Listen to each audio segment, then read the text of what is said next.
지난주에 우리는 하나님께서 전에 예비하신 일을 이제 어떻게 행하셨는가, 전에 예비하신 일은 무엇이며 그 일을 어떻게 진행하셨는가 하는 일들에 대해서 함께 생각을 했습니다. 10절 말씀을 보면은 너희는 선한 일을 위하여 지으심을 받은 자다 이렇게 말씀하고 있는데, 이 선한 일은 도대체 무엇인가?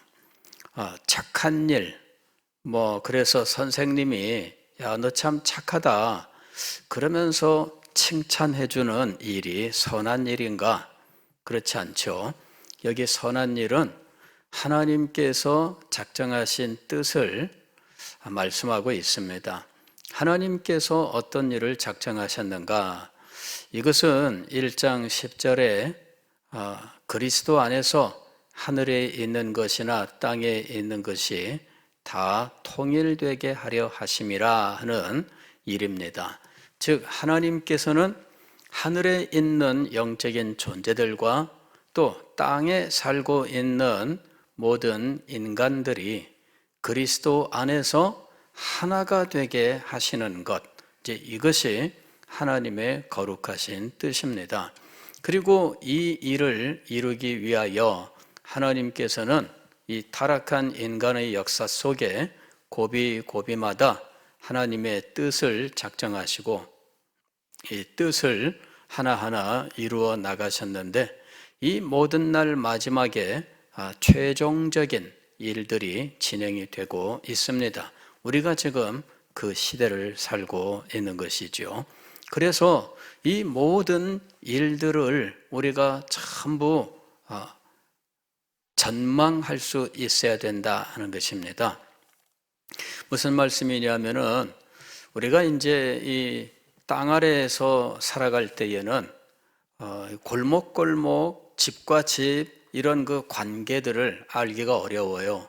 그냥 땅바닥하고 벽하고 건물 일부 이런 것들을 보면서 우리가 살고 있습니다. 그래 저도 집에서 교회로 늘 왔다 갔다 하면 거기서 보는 게 뻔합니다. 그냥 담벼락 아니면 건물 벽 창문 정도 이런 걸 보고 다니는 거예요. 지붕을 볼 수 있는 기회가 있는가? 지붕 볼 수 있는 기회는 거의 없습니다. 제가 이 교회 옥상이나 올라가야 그나마 지붕이라고 하는 것을 볼 수 있지요. 일반적으로는 지붕 보는 삶이 아닙니다. 그러니까 맨날 땅바닥에서 그냥 이 차원적인, 즉 점과 점 사이를 다니는 그런 삶밖에는 못 살고 있는 거죠. 그런 상황이면은 이 서대신동이 어떻게 되어 있는지, 서대신동 내에서 우리 교회가 어떤 자리에 있는지, 또 이 우리 교회와 다른 중요한 건물들과의 관계는 어떤지, 이런 것들은 전혀 알 수가 없습니다. 그냥 골목으로 가서 왼쪽으로 가면은 뭐가 나오고요. 이런 정도밖에는 우리는 말할 수 없는 겁니다. 그런데 높은 곳에 올라가 보세요. 높은 곳에 올라가 보면 아래로 다 훤히 내려다 보이는데, 내가 점과 점이라고 부르는 것, 즉 교회와 집이라고 하는, 교회라는 점과 집이라고 하는 점 사이를 왔다 갔다 하고 있는데, 그것이 한눈에 다 내려다 보이고 그것만 있는 게 아니라 그것보다 더 넓은, 더 많은 것들을 한꺼번에 보면서 그 관계를 말할 수 있게 되는 겁니다. 이게 이제 전망입니다. 그래서 전망대에 올라가면 다 보이잖아요. 전망대에 올라가면 새로운 시각을 갖게 돼요. 저는 부산이라고 하는 곳을 참 여기서 교회에서만 부산을 보게 되면 정말 너무나 작은 겁니다. 여기서 보면 진성빌라 무슨 빌라 이것밖에는 모르거든요. 그거 이외에는 보지 못하는 겁니다. 그러나 새로운 전망대에 올라간다면 부산이라고 하는 곳을 정말 새롭게 볼 수 있는 거죠. 그래서 사람들이 높은 곳에 올라가서 전망하려고 하는 거예요. 영주동에 어디입니까? 남포동 거기에 그 탑이 있잖아요. 그 탑 그것도 돈 내더라고. 예. 별로 높지도 않은 것 같은데 한 번은 손님이 와서 올라갔어요. 그랬더니 거기서 부산을 뺑 돌아가면서 보게 돼 있더라고요. 그래 이렇게 거기서 보니까 새로워요. 전혀 새롭습니다. 왜냐하면은 저는 다니면은 맨날 차 타고 다녀도 뭐 지하철 타고 다니면은 밖에 어떻게 된 건지 모릅니다. 그냥 박스 안에 갇혀가지고 있을 뿐이지. 그나마 버스를 타고 다니면 버스길은 알지요. 차를 운전하고 다니면 새로운 길을 알겠지만 그러나 맨날 보는 게 건물 벽밖에 없습니다. 그런데 이 부산 이 탑에 올라가서 딱 내려다 보니까 새로운 거예요. 야, 저기하고 저기를 가는데 내가 차를 몰고 이렇게 갔는데 세상에 저렇게 생긴 거였구나. 그래 보니까 부산항구도 보이고요. 뭐 저쪽에 이 항구와 항구로 연결되는 곳과 산들이 이렇게 보이는데 저기는 무슨 동이다, 저기는 무슨 동이다 이런 게 이제 가만히 보면은 이제 눈에 보입니다.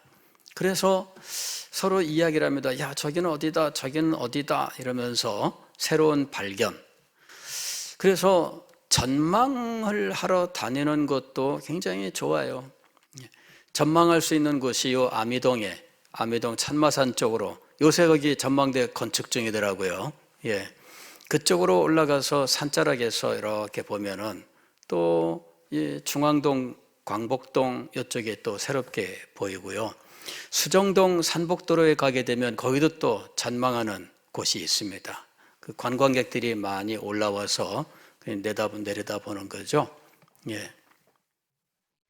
올라가서 전체를 보는 거 이건 새로운 시각을 갖게 하고 삶의 새로운 자세를 갖게 하는 아주 중요한 일입니다.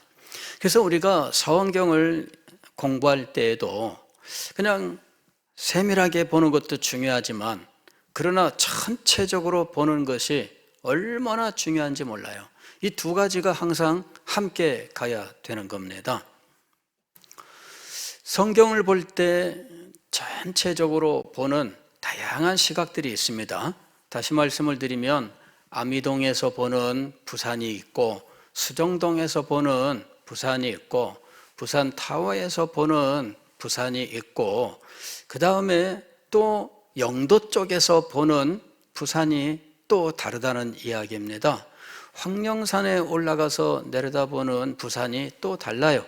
그래서 그 전체를 다 다니면서 봐야 부산이라고 하는 곳을 전체적으로 전망할 수 있게 되는 겁니다.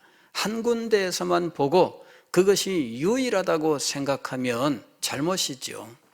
성경을 볼 때 오직 하나의 시각으로만 보는 것은 대단히 위험한 겁니다. 그리고 성경 교리 중에 자기가 유독 감동받은 교리 하나만을 붙들고 평생 그것만을 말하고 있다면 그것도 역시 잘못입니다.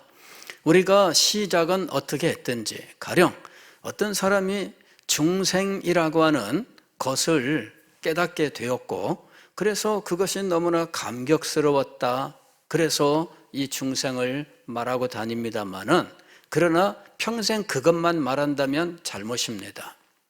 왜? 성경은 그것만 말할 수 없는 아주 엄청난 내용들을 담고 있거든요. 그것을 시작으로 성경 전부를 볼 수 있어야 되는 거죠. 가령 여러분 어디 공원을 갔는데 공원이 굉장히 큽니다. 그러면은 그 공원에 들어가는 문은 여러 개가 존재하는 겁니다. 그런데 한 1번 문을 통과해 들어갔는데 그 그 문에 들어갔더니 너무 경치가 좋았어요. 그래서 이 사람은 평생 동안 1번 문만 고집하고 다닌 겁니다. 그리고 1번 문에서 본 그 아름다운 광경, 그 꽃과 나무들에 대해서만 이야기했습니다. 그러면 그 공원을 전부 말한 것일까요? 아닙니다. 1번 문만 평생 고집하면 안 되는 거죠. 1번 문도 가지만 2번 문도 3번 문도 그 공원을 진정으로 아름답다고 생각하고 그 공원을 진정으로 사랑한다면 1번, 2번, 3번, 4번, 5번 문도 다 다녀봐야 된다는 이야기입니다. 그래서 1번 문으로 들어갔을 때의 아름다움, 2번 문으로 들어갔을 때의 아름다움, 3번 문으로 들어갔을 때의 아름다움을 다 경험해 보고 3번 문으로 들어가서 2번 문으로도 나와 보고 1번 문으로 들어가서 4번 문으로도 나와 보고 이렇게 왔다 갔다 해봐야 공원을 통달하게 되는 겁니다. 성경도 역시 마찬가지예요. 성경 전부를 우리가 통달하기 위해서는 하나의 교리, 하나의 생각만을 고집해서는 안 됩니다. 많은 엄청나게 큰 이 진리의 세계를 어떻게 하나만 가지고 말할 수 있습니까? 그래서 모든 것들을 다 경험해 볼 수 있어야 한다 하는 것입니다.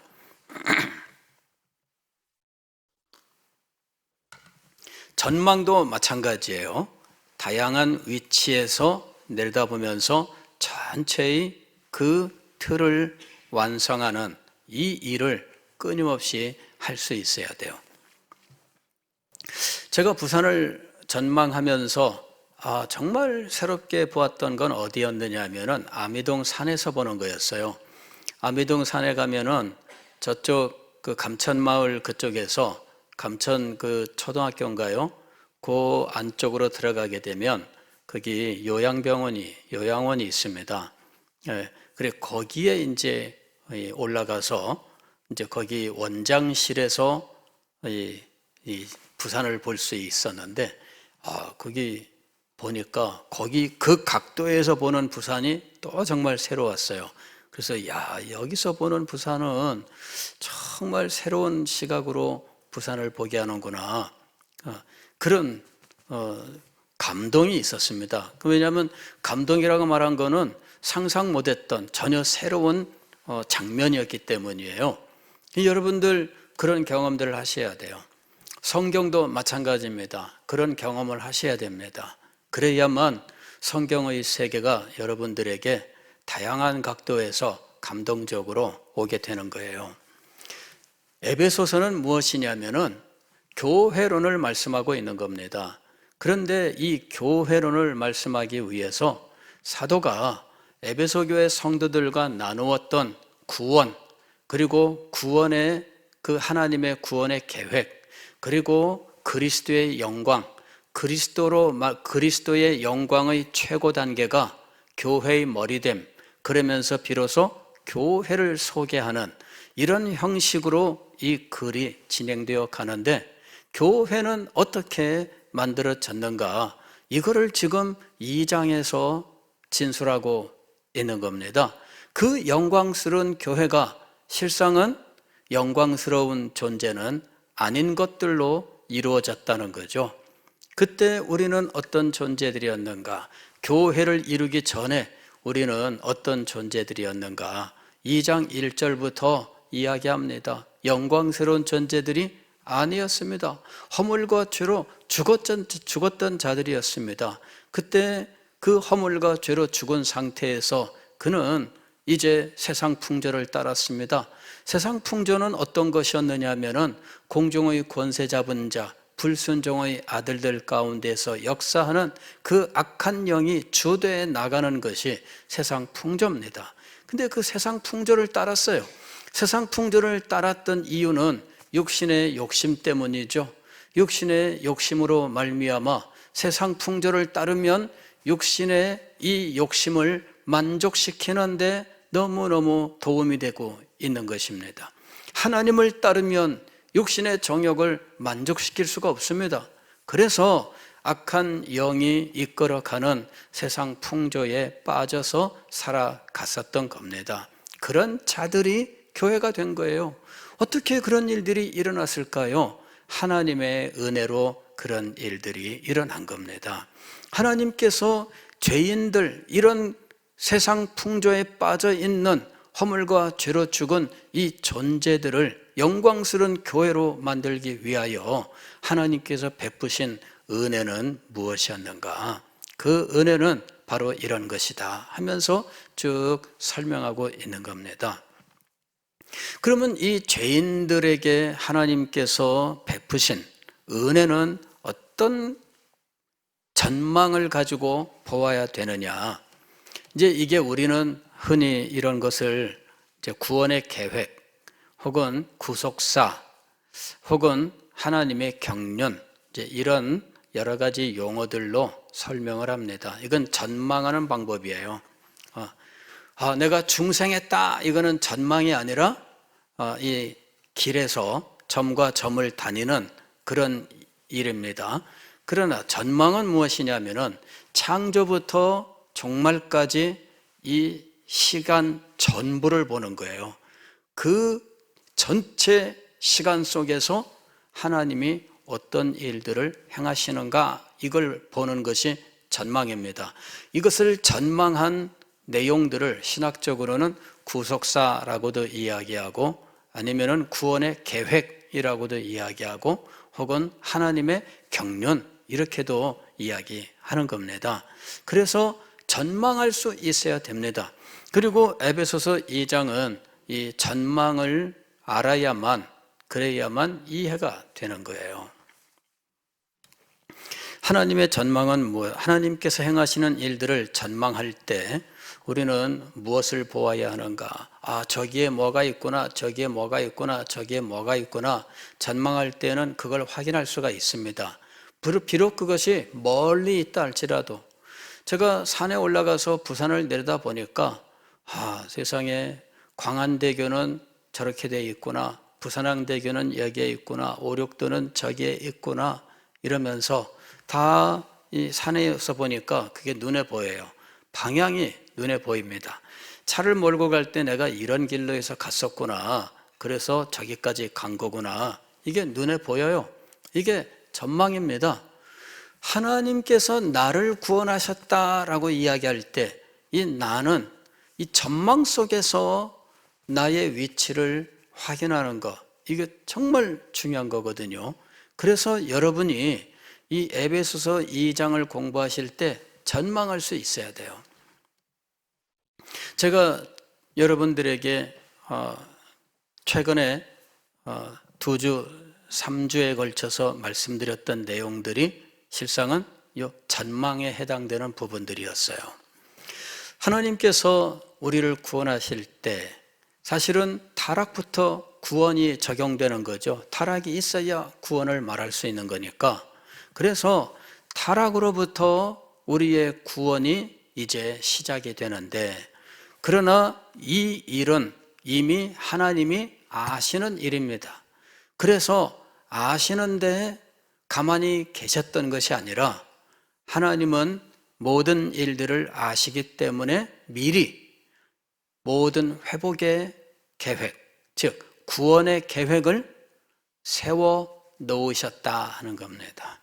그 구원의 계획을 세워 놓으시고, 그 구원의 계획 속에서 가장 중요한 일은 그리스도라고 하는 분입니다. 이분이 중보자가 되어서 죄인들과 하나님 사이를 하나 되게 하는 역할을 감당해야 됩니다. 이분이 중보자예요.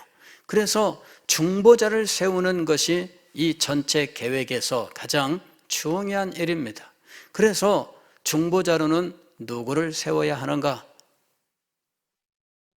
삼위일체 하나님 가운데 두 번째, 제2위가 되시는 분과 성자라고 우리는 보통 부르죠.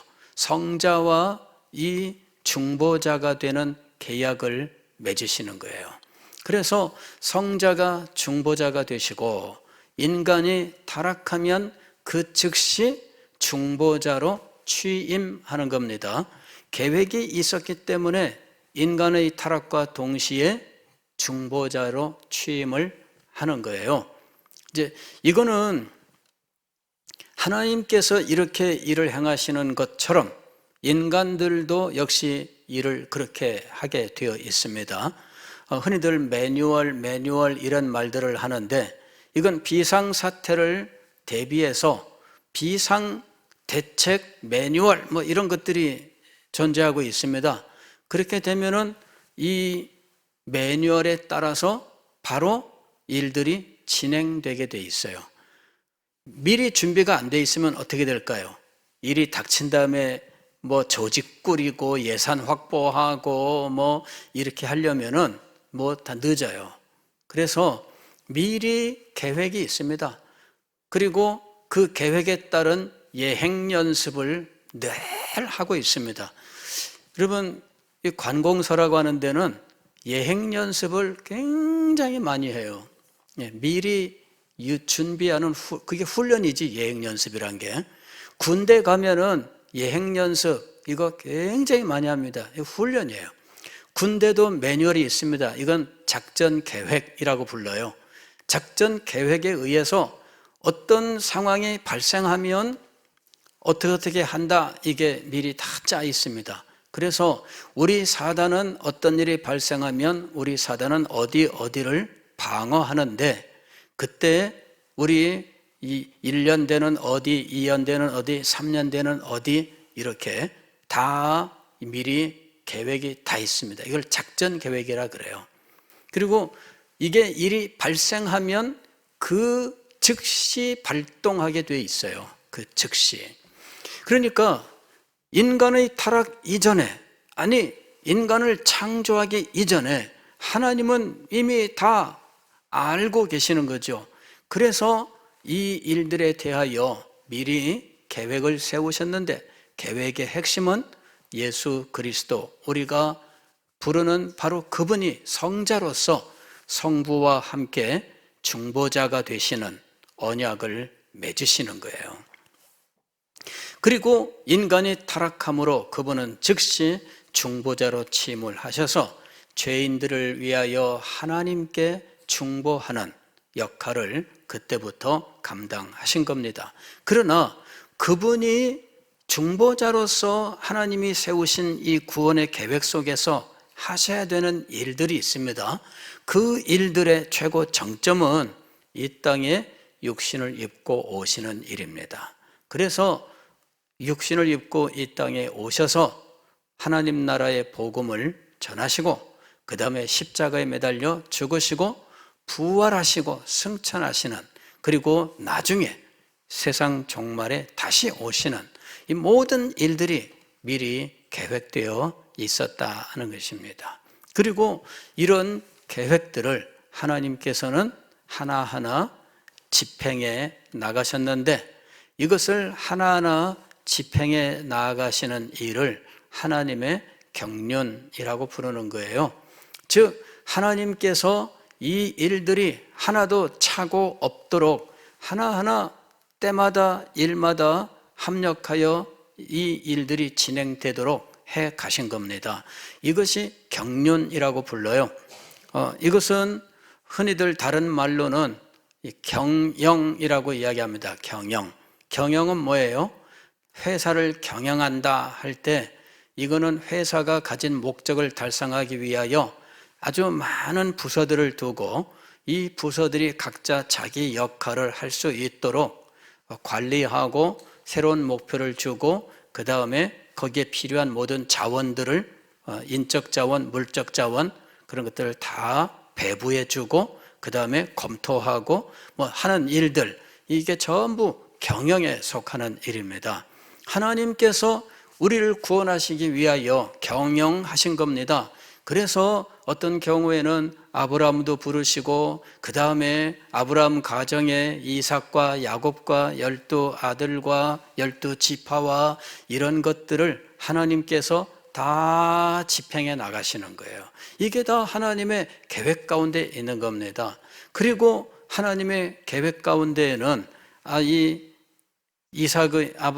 야곱의 12 아들들이 이룬 가정이 이제는 애굽으로 가서 그곳에서 큰 민족을 이루어 나와 가나안 땅을 상속받게 하는 이것, 아브라함 때 이미 아브라함에게 말씀하신 일입니다. 그리고 이 민족이 가나안 땅에 와서 이제는 아브라함이 상속한 그 땅을 이들이 직접 받게 되는 거죠. 그리고 그곳에서 하나님의 나라를 이루는 것, 모두 다 이게 하나님의 계획 속에 있고 그것이 실제 역사 속에 이루어지도록 섭리하시고 주도해 나가시는 이 모든 일들이 경영에 해당됩니다. 이런 경영이 하나님의 경륜이에요. 이거는 시대마다 하나님께서 달성하셔야만 되는 어떤 과제가 있고 그 과제들을 하나하나 이루어 가시면서 전체 구원을 이루어 가신 겁니다. 그런데 그 모든 일들 가운데 핵심이 무엇이냐? 모든 육체가 하늘에 있는 영적인 존재들과 하나가 되어 하나님을 영광스럽게 경배하는 겁니다. 그것이 하나님께서 최종적으로 목표하신 거예요. 그 일을 이루어 가는 데 있어서 하나됨을 지상에서 하나님께서 이루시는 과정이 바로 교회였던 겁니다. 나중에는 이 교회가 하늘에 있는 천사들과 하나가 될 겁니다. 새하늘과 새 땅에서. 그러나 지상에서는 하나됨을 우리가 교회로서 이루게 되는 겁니다. 그래서 교회조차도 실상은 최종 완성에 이르기 전 단계일 뿐입니다. 최종 완성에 이르는 것은 하늘에 있는 것이나 땅에 있는 것이 그리스도 안에서 하나 되는 거예요. 그런데 그 일 전에 지상에서는 유대인과 이방인이 하나됨, 이것이 지상에서 이루는 마지막 단계였던 겁니다. 그리고 에베소서 2장은 바로 이 유대인과 이방인의 하나됨에 대해서 말씀하고 있습니다. 11절 이하에서 보면은 이방인과 유대인은 애초에 하나가 아니었습니다. 11절 보면은 그러므로 생각하라 너희는 그때의 육체로는 이방인이요 손으로 육체 행한 할례를 받은 무리라 칭하는 자들로부터 할례를 받지 않은 무리라 칭함을 받는 자들이라. 하나가 아니었어요. 그때 너희는 그리스도 밖에 있었고 이스라엘 나라 밖의 사람이라 약속의 언약들에 대하여는 외인이요 세상에서 소망이 없고 하나님도 없는 자이더니. 그게 전에 그랬습니다. 그런데 지금은 이렇게 비교하고 있습니다. 13절 보면은 이제는 이란 말이 나옵니다. 이제는 전에 멀리 있던 너희가 그리스도 예수 안에서 그리스도의 피로 가까워졌느니라. 그 이제는 그 부분을 이제 이 19절부터 조금 더 자세하게 이야기를 합니다. 그러므로 이제부터 너희는 외인도 아니요 그랬습니다. 앞에서 외인이요 이런 이야기가 있었잖아요. 12절에 약속의 언약들에 대하여는 외인이요. 근데 외인도 아니요 그랬습니다. 나그네도 아니요. 오직 성도들과 동일한 시민이요. 이제 변화가 일어난 겁니다. 전에는 달랐습니다. 유대인과 이방인이 달랐어요. 유대인은 하나님의 백성입니다. 약속의 언약을 받은 존재들이었습니다. 그들은 율법을 받았어요. 그리고 할례를 받아 하나님의 백성이 되는 사람들이었습니다. 그런데 이방인들은 이 중에 아무것도 해당 사항이 없었습니다. 그래서 유대인들이 이방인을 가리켜서 정말 이방인 이렇게 경멸조로 이야기를 했던 겁니다. 그런데 이제는 어떻게 됐다는 이야기입니까? 이제는 외인도 아니요, 나그네도 아니요, 성도들과 동일한 시민이다, 이렇게 이야기를 해요. 시민과 나그네가 어떻게 다르냐 하면은, 시민은 시민권을 가진 사람을 말하는 겁니다. 다시 말씀을 드리면은 국적을 가지고 있는 사람이죠. 제가 외국에 나가 보니까 이게 확 차가 납니다. 외국에 나가면 그 나라에 입국할 때 이 자국 국민들만 통과하는 곳이 있고요. 그 다음에 외국인들이 통과하는 곳이 있습니다. 자국인들이 가는 곳은 널널해서 그냥 사람들이 그 창구도 많고 그냥 쉽게 빠져나갑니다. 별로 이렇게 심각한 거 없어요. 근데 외국인들 통로는 줄이 쫙 있어가지고 비행기에서 나와가지고 조금이라도 빨리 앞에 서기 위해서 그냥 짐 빨리 찾아서 막 달려가는 사람도 있고요.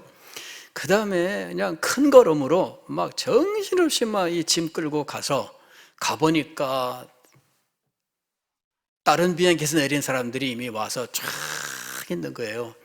어디가 짧은 줄인가 막 눈치껏 봐가지고서는 가서 겨우 줄을 섰는데 내 줄은 빨리 안 나가고 이상하게 옆에 줄이 슬슬슬 빠져나가는 거예요. 그 다음에 이쪽에 닫혀있던 창구가 딱 열리더니 이쪽으로 오세요 해가지고 사람 옳았구나 해가지고 얼른 그쪽으로 달려가서 겨우겨우 빨리 나왔습니다. 그런 경험들 있잖아요. 이게 이제 시민과 나그네가 바로 외국인을 말하는 거예요. 그런데 그 나라의 시민이 되었다는 이야기입니다. 하나님 나라의 시민이 된 거예요. 그 다음에 더 영광스러운 건 무엇이냐면은 20절 끝에 보면은 하나님의 권속이라 이렇게 말씀하고 있습니다. 권속이라고 하는 것은 하나님의 집에 속한 모든 사람들을 의미하는 겁니다. 그 집안에는 혈통을 따라 직계 가족도 있겠지만 옛날 대가족을 이룬 그 사회에서는 그 직계 가족뿐 아니라 그 울타리 안에서 함께 생계를 하는 모든 다른 사람들이 있어요. 그 모든 사람들을 가리켜서 권속이라고 부르는 겁니다. 우리가 하나님 나라 백성이 되고 또 하나님의 집에서 권속, 즉 식구가 되었다라는 이야기입니다. 이것이 이방인에게 일어났어요. 이런 일들이 어떻게 가능했을까요? 원수 사이였는데 오늘도 말씀을 보게 되면은 이 14절 보면은 원수란 말이 나옵니다. 그는 우리의 화평이신지라 둘로 하나를 만드사 원수된 것 그랬습니다. 이방인과 유대인 사이는 원수라고 할 만큼 아무것도 통하는 것이 없는데 그런데 이제 바뀌었다는 이야기입니다. 어떻게 그런 일들이 일어났을까요? 오늘 성경 말씀 보면은 13절 보면은 너희가 이제는 전에 멀리 있던 너희가 그리스도 예수 안에서 그랬어요. 그리스도 예수 안에서 그 일이 일어났습니다. 계속해서 13절에 그리스도의 피로 그랬습니다. 그리스도의 피로 이 일이 일어난 겁니다. 그 다음에 14절 보면은 다른 말로 또 표현합니다. 그는 우리의 화평이신지라 둘로 하나를 만드사 원수된 것 곧 중간에 막힌 담을 자기 육체로 그랬습니다. 자기의 육체로 이 담을 허물어서 전에 이렇게 원수되어 갈라져 있던 자들이 하나가 되었다는 이야기죠. 좀 더 구체적으로는 16절에 이런 표현이 나옵니다. 또 십자가로 이 둘을 한 몸으로 하나님과 화목되게 하려 하심이라. 십자가로 그랬어요. 십자가로. 계속해서 원수된 것을 십자가로 소멸하시고 그랬습니다. 즉 그리스도 안에서 하늘에 있는 것이나 땅에 있는 것이 하나 되게 하시기 위하여, 또 땅에 있는 유대인과 이방인이 하나 되게 하시기 위하여, 그 다음에 땅에서 그리스도로 말미암아 하나가 된 유대인과 이방인이 하나님과 화목하게 하기 위하여 무엇이 있었던 겁니까? 십자가가 있었던 거예요. 굉장히 놀라운 거죠. 지금 하나님께서 하나님과 원수된 존재들을 하나님과 화목되게 하셨습니다. 그런데 방법은 십자가였던 거죠. 로마서 5장 10절 말씀을 보면 곧 우리가 원수 되었을 때에, 하나님과 원수가 되었을 때에 그의 아들의 죽으심으로 말미암아 하나님과 화목하게 되었은즉, 이렇게 이야기합니다. 하나님과 원수가 되어 있었어요. 그런데 하나님과만 원수된 게 아니라 실상은 모든 존재와 원수가 된 겁니다. 이게 죄인의 상태예요. 죄인은 천사들과도 하나가 될 수가 없습니다. 죄인은 유대인과 이방인이 하나가 될 수가 없습니다. 죄인은 실제로는 우리가 공동체라고 생각하던 모든 것 안에서도 하나가 되지 못합니다. 우리가 공동체라고 생각하는 가족 내에서도 죄인들은 하나가 되지 못합니다. 가족 내에서 우리들이 얼마나 많이 갈등을 가지고 살아가고 있는지, 끊임없이 갈등들이 일어나는데 이게 회복이 쉽지가 않아요. 그게 가정 내에서 일어나고 있어요. 그 일이 언제 가장 먼저 일어났을까요? 형제 사이에, 그 가인과 아벨 사이에 일어난 것이 바로 그거예요. 그러니까 하나됨이라고 하는 것이 깨어진 거예요.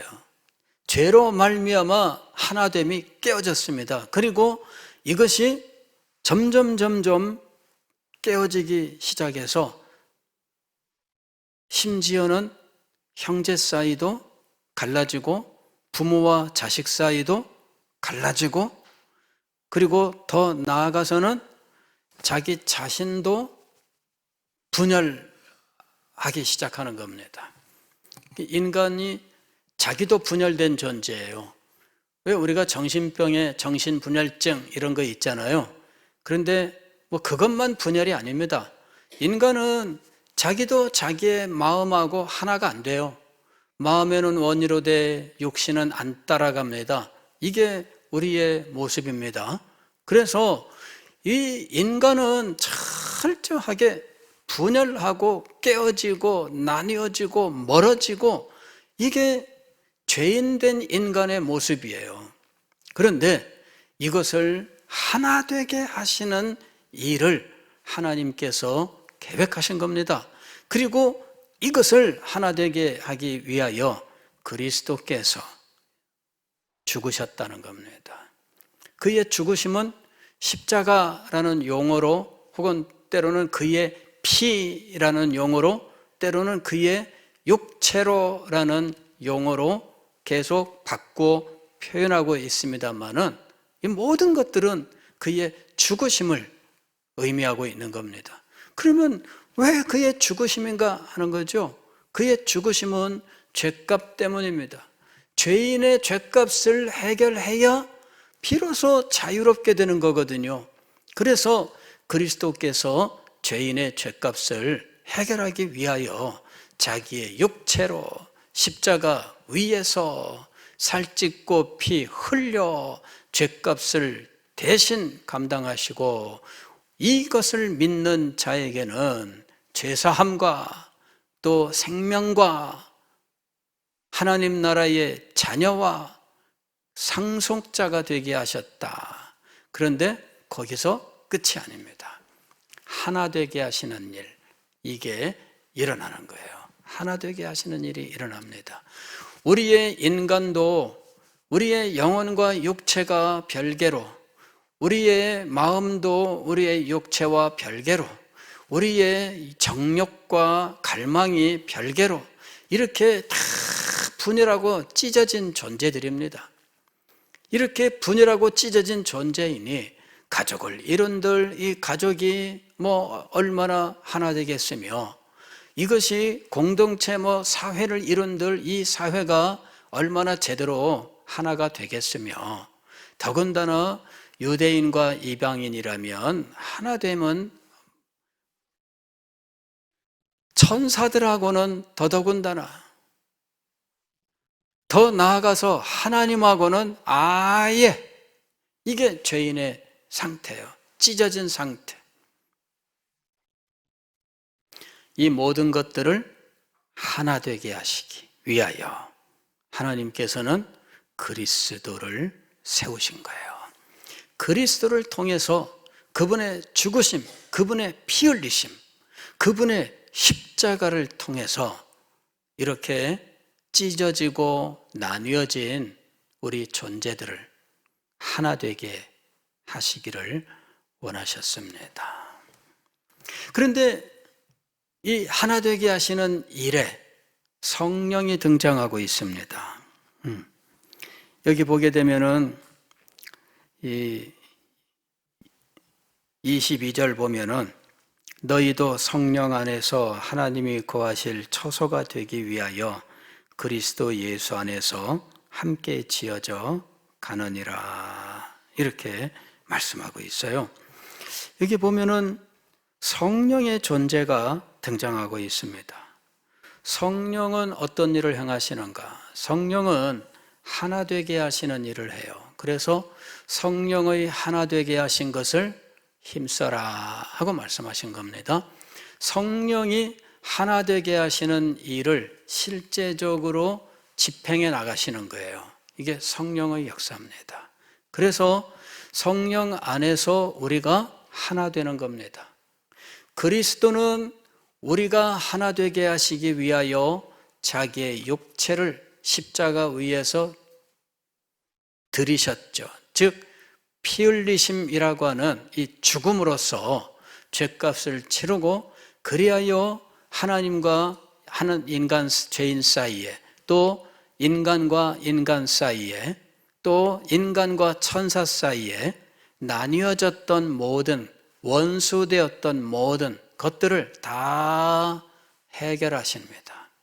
그런데 이것을 하나 되게 하시는 실제적인 작업은 누가 하시는가?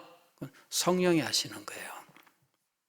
성령이 이 하나 되게 하는 작업을 하시는 겁니다. 그런데 성령이 하나 되게 하시는 이 작업은 언제 시작되었나 하는 거죠. 오순절 성령 강림 때에 하나 되게 하시는 작업이 시작되는 거예요. 오순절 성령 강림 사건은 구속사적 사건이라고 이야기합니다. 이 얘기는 뭐냐면은 하나님께서 구속사, 즉 구원의 계획을 하나하나 집행해 나가시는 구원의 경영을 해 나가시는데, 그 경영을 해 나가시는 것을 구속사라고 이야기하는 겁니다. 그 구속사적 사건이 바로 오순절 성령 강림 사건이에요. 성령 강림 사건은 비로소 하나 되게 하시는 일이 실제적으로 진행되는 시작입니다. 하나 되게 하시는 일이 시작된 거예요. 오순절 성령 강림 이전에는 하나 되게 하시는 일이 계획 속에 있었지 실제 집행되지는 않았어요. 그러나 오순절 성령 강림으로 하나 되게 하시는 이 일이 시작된 겁니다. 그래서 오순절 성령 강림 그 시점부터 시작해서 비로소 유대인도 없고 이방인도 없이 그리스도 안에서 하나 되는 일이 성령의 역사로 시작된 거예요. 그 이전에는 유대인은 유대인대로, 이방인은 이방인대로입니다. 그런데 이 유대인은 유대인대로, 이방인은 이방인대로 뿔뿔이 원수되는 이런 상태, 그 상태에 있었는데 하나님께서 그리스도를 보내셨고 그리스도를 십자가 위에서 피 흘려 돌아가시게 하셨습니다. 그리고 그리스도의 승천으로 인하여 성령을 보내시면서 이제는 유대인도 없고 이방인도 없고 하나님 나라의 동일한 시민이 되게 하는 일이 시작이 된 거예요.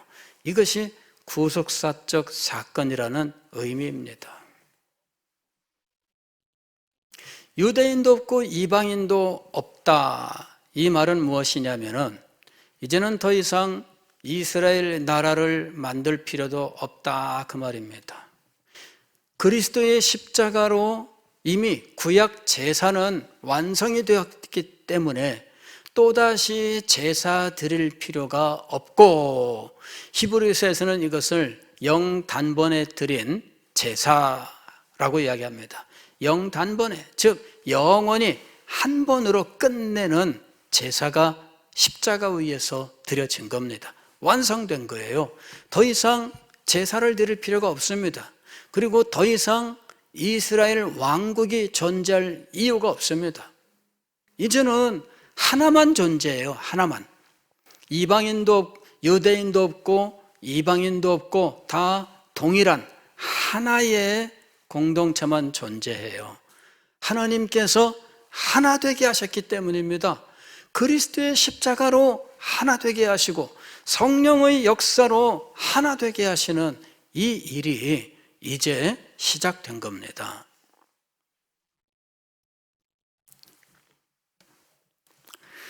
11절부터 천천히 다시 한번 읽어보겠습니다. 여러분, 이 전체를 전망할 수 있어야 됩니다. 그러므로 생각하라. 너희는 그때 육체로는 이방인이요 손으로 육체 행한 할례를 받은 무리라 칭하는 자들로부터 할례를 받지 않은 무리라 칭함을 받는 자들이라 구별됐어요. 차별하고 있었습니다. 그때 너희는 그리스도 밖에 있었고 이스라엘 나라 밖의 사람이라. 약속의 언약들에 대하여는 외인이요 세상에서 소망이 없고 하나님도 없는 자이더니.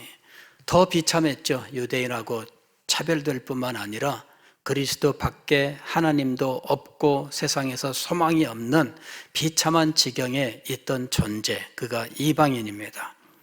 그런데 13절, 이제는 전에 멀리 있던 너희가 그리스도 예수 안에서 그리스도의 피로 가까워졌느니라. 그리스도의 피는 죄 사함을 위해서라고 생각하는데 사실은 그 죄 사함은 무엇을 위한 것이냐면 하나됨을 위한 것이다 하는 것을 알아야 됩니다. 죄 사함은 무엇을 위한 거예요? 우리는 항상 우리를 중심으로 생각해요. 그거는 A, B 점을 걸어 다니는 생활을 이야기하는 거예요. 교회와 집을 다니고 골목을 걸어 다니는 그것을 말하는 거예요. 그것이 죄사함으로 말미암아 이제는 영생을 얻었고 라고 말하는 게 그런 차원의 이야기입니다. 그러나 더 높이 올라가서 보게 되면 더 넓고 더 영광스러운 관점으로 이 일을 보게 되는데 이것이 뭐냐 하면은 하나 되게 하기 위한 일이었다라는 겁니다. 그리스도의 십자가는 죄사함을 위한 것이고 죄사함은 하나 되게 하시기 위함이었습니다. 이 전망을 우리가 가질 수 있어야 돼요. 14절, 그는 우리의 화평이신지라 둘로 하나를 만드사 원수된 것 곧 중간에 막힌 담을 자기 육체로 허시고 하나 되게 하시는 일이 일어나는 거예요. 그 다음에 15절, 법조문으로 된 계명의 율법을 폐하셨으니. 이거는 법조문으로 된 계명이란 이거는 구약의 이 율법을 말하는 겁니다. 그런데 이 율법은 실상은 신의 산 언약이에요. 신의 산 언약을 폐하는 겁니다. 그래서 시내산 언약이 폐하해지기 때문에 유대인도 없고가 되는 겁니다. 시내산 언약이 살아있으면 유대인은 유대인이에요. 그런데 시내산 언약이 폐하해진 겁니다. 율법을 폐했다라고 하는 것은 우리는 흔히 행위 구원을 하나님은 인정하지 않으시고 라고 율법을 인간의 행위로만 해석합니다. 그러나 여기서는 인간의 행위 구원을 폐하시고가 아닙니다. 혹은 인간의 공로를 폐하시고 이게 아닙니다. 무엇을 폐하신 거냐면 시내산 언약을 폐하신 겁니다. 시내산 언약을 폐했기 때문에 이제는 유대인이 없습니다. 그리스도의 십자가는 시내산 언약을 폐하시는 사건이었어요. 그래서 더 이상 유대인이 없습니다. 더 이상 유대인으로서 할례받을 필요가 없습니다. 그게 법조문으로 된 계명을 폐하신 것의 의미라는 겁니다. 이는 이 둘로 자기 안에서, 이 둘은 누구예요? 유대인과 이방인입니다. 율법을 폐하지 않으면, 다시 말씀을 드리면 시내산 언약을 폐하지 않으면 유대인과 이방인이 하나가 될 수가 없어요. 시내산 언약이 살아있는 한 유대인은 언제까지나 유대인이에요. 그런데 법조문으로 된 계명의 율법, 즉 시내산 언약을 폐하여 이 둘로 하나 되게 하시는 겁니다. 자기 안에서 이 둘로 자기 안에서 한 세 사람을 지어 화평하게 하시고, 한 세 사람 하나가 되게 하는 거죠. 하나의 존재가 되게 하셨다는 겁니다. 여기 한 세 사람은 하나의 존재를 말하는 겁니다. 하나의 공동체로서의 존재, 이것이 된 겁니다. 유대인이나 이방인이나 이제는 하나의 새로운 존재, 공동체가 되었다라는 이야기입니다. 계속해서 그렇게 하나가 된 이 공동체는 더 나아가서 누구와 화목하게 되느냐 하면 하나님과 화목하게 됩니다. 이게 이제 이 16절이에요. 또 십자가로 이 둘을 한 몸으로 하나님과 화목하게 하려 하심이라.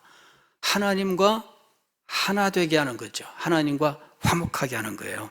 그래서 원수된 것을 십자가로 소멸하시고, 그 다음에 18절 보면 이 하나 되게 하시는 일을 실제적으로 집행하는 존재가 성령이시다라고 하는 것이 나옵니다. 이는 그로 말미암아 우리 둘이 한 성령 안에서 아버지께 나아감을 얻게 하려 하심이라. 성령의 역사로 말미암아 유대인과 이방인이 이제는 한 몸이 되어서 하나님 앞에 함께 나가는 겁니다. 하나님 앞에 함께 나가서 하나님과 원수된 것을 모두 해결하고 하나님과 화목하게 되는 거예요. 이게 성령이 실제로 집행하시는 일입니다. 성령의 집행. 그런데 이 집행이 언제 시작되느냐 하면 오순절 성령 강림 때부터 집행이 되는 겁니다. 이제 그때부터 유대인이나 이방인들이 하나님 나라 백성이 되는 방식이 달라진 거예요. 그때부터 유대인들이 하나님 나라 백성이 되기 위하여 유대인이 되어야 할 필요가 없는 시대가 된 겁니다. 유대인은 어떻게 해야 될까요?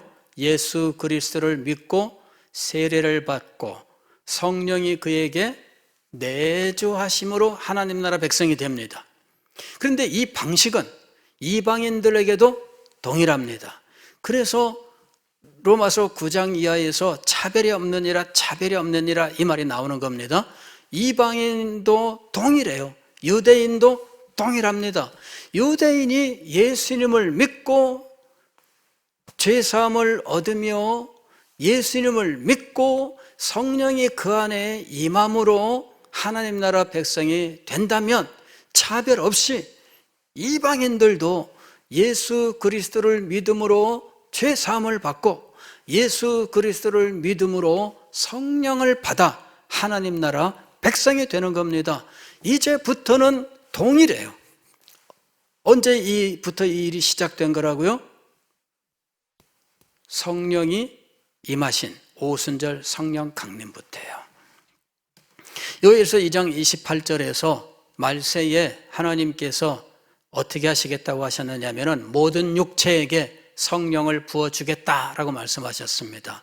성령을 모든 육체에게 부어주는 이 기점이 오순절 성령 강림이에요. 이래서 이게 구속사적 사건인 겁니다.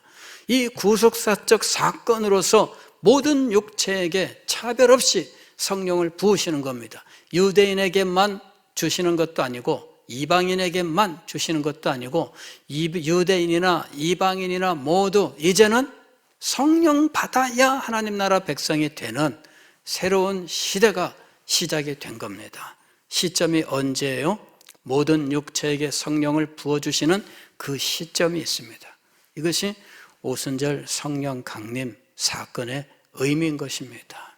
그래서 성령께서 유대인에게도 역사하시고 이방인에게도 역사하시고 그들이 한 세 사람이 되게 하셨어요. 별개의 존재가 아닙니다. 한 세 사람이 되고 한 몸이 됩니다. 그 다음에 여기 21절 이하에서는 한 건물이 됩니다. 한 건물. 모두 하나라고 하는 것을 말씀하는 겁니다. 한 세 사람, 한 몸, 그 다음에 한 건물. 모두 무엇을 공통적으로 표현하고 있어요? 하나예요. 하나. 지금 여기서 시종일관 말씀하고 있는 것은 하나됨입니다. 이 하나됨을 위하여 20절은 사도들과 선지자들의 터라고 이야기했습니다. 이거는 이들이 전한 하나님의 말씀, 진리입니다. 진리가 기초가 되어 진리 위에 세워지는 이 한 건물, 이걸 이야기하고 있어요. 그리고 그리스도께서 모퉁이돌이 되셔서 이 진리를 가늠하게 합니다. 진리가 진리되게 하는 일은 모퉁이돌이 되시는 그리스도예요. 그리스도가 바로 있어야 진리가 됩니다. 그리스도의 위치가 바르지 못하면 진리가 아니라 이단이 되는 겁니다. 그리스도의 위치가 바로 잡혀야 돼요. 그리스도의 위치는 모퉁이돌입니다. 그 다음에 21절부터는 그의 안에서 건물보다 서로 연결하여라고 하는 것은 그 안에 있는 각종 재료들이 하나하나 연결되면서 하나의 건물이 되어가는 겁니다. 재료들은 다양하겠죠. 우선 우리 교회 건물도 다양한 것들이 하나가 된 겁니다. 마찬가지로 우리 개인들은 이런 다양한 재료에 속합니다. 그런데 이 다양한 재료들이 다 하나가 됩니다. 그리고 하나가 된 그 건물 안에 누가 거하시는가? 22절. 너희도 성령 안에서 하나님이 거하실 처소가 되기 위하여. 누가 거하신다고요? 하나님이 거하시는 거예요. 그래서 이 한 세 사람 혹은 한 몸, 한 건물, 그 안에 누가 거하시는가? 하나님이 거하시는 거예요. 그래서 결국은 이 한 몸과 하나님이 하나가 되는 거예요. 우리만 하나가 되는 게 아닙니다. 유대인과 이방인만 하나 되는 것이 아니라 그리스도 안에서 성령 안에서 하나님이 거하시는 이게 모두 삼위일체 하나님이 한 세 사람과 하나 되는 것을 의미하는 겁니다. 이와 같은 영광스러운 일이 오늘 지상에서 이 교회 안에 나타나 있다라는 것입니다. 그런 이 교회가 얼마나 영광스러운 기관입니까? 오늘 우리는 높은 곳에서 전망할 수 있어야 돼요. 높은 곳에서 전망하되 다양한 포인트에서 전망할 수 있어야 돼요.